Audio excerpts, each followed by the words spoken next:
Hi, I'm Shawn Patton, and I like to design approachable games with hidden strategies. And today I'm super excited to share with you my game, Mischief at the Museum.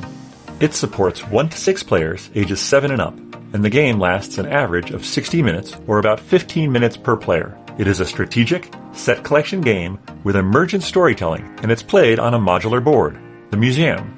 That's different every time because it's built collaboratively by the players.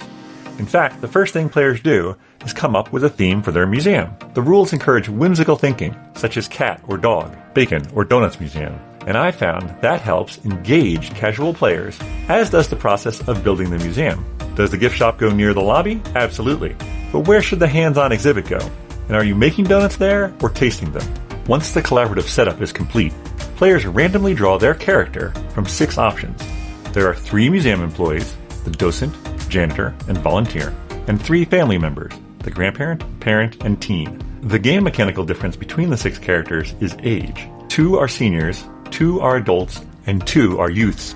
But the thematic differences encourage a form of light role-playing, which some players really get into.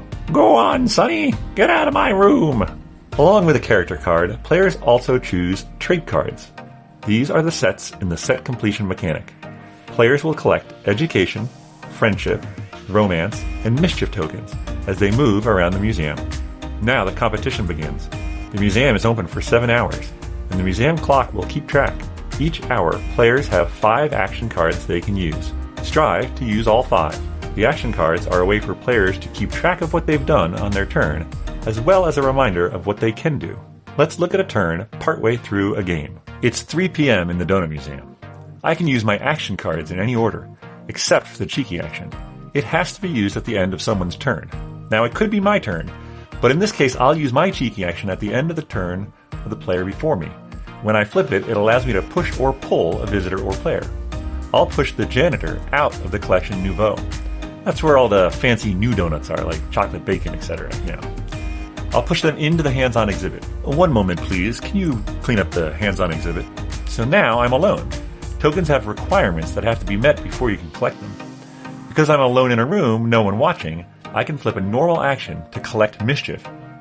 The rules encourage players to describe their actions, so I'll say I swapped the labels on 2 of the donuts. Then I'll flip my hour action card, an action that changes depending on the round or hour of the day. Since it's 3 p.m., it allows me to put a new token into the museum from the supply. I'll choose mischief. Now I'll flip my second normal action card to collect mischief again by taking a bite out of the chocolate bacon donut. I'll then spend my last normal action to move into the hands-on collection. Depending on how other people play their turns, I may be able to collect friendship or romance on my next turn. For friendship, you have to be with someone not your age, and to collect romance, you need to be alone in a room with a visitor or player your own age. And thus the game continues, with different hours allowing you to modify your hand of trait cards, get extra movement, or put new tokens into the museum. Now, you'll start the game with 2 trait cards, but finish with 4, and nothing is set in stone until the closing hour. I recommend having a gold or higher point trait card locked in, and then 2 silvers and a bronze. That way, if I stretch to get both silvers, but someone interferes at the last hour, I'll have a bronze as a backup. Only fully completed cards score points, and tokens cannot be shared across cards. As you might imagine, with your main actions being pushing and pulling, both non-player visitors and other players, you can have some pretty unique moments, like pushing a fellow player through a secret statue passage into the bathroom, so you're free to collect mischief in the classics collection, or finding a fellow senior to romance through the garden and into the cafe. These absurd situations, set against the backdrop of a museum, make for the fun, emergent storytelling I mentioned earlier. Thanks for watching, and I hope you'll choose to join the hundreds of other playtesters and cause a little mischief at the museum of your own. Bye.